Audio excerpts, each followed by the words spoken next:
So earthlyjow.com has picked up the best ever Indian dessert. It's called Sonpapdi.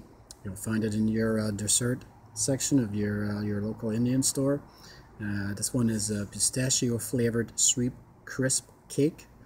I'll read you the ingredients. A little scary. It's sugar, ghee. It's the second ingredient. Ghee is clarified butter. Sounds really bad, but there has been a lot of research done lately that butter, especially clarified butter, is really not that bad for you. Also chickpea flour, wheat flour, cardamom, and pistachio.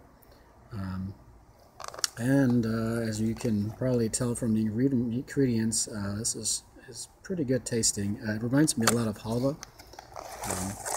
minus the sesame taste, replaced by butter. But I'll show you what it looks like, because it has pretty much the same consistency as you get in halva. So anyhow, if you're got an Indian store close to you, you should pick one of these up and enjoy it in moderation.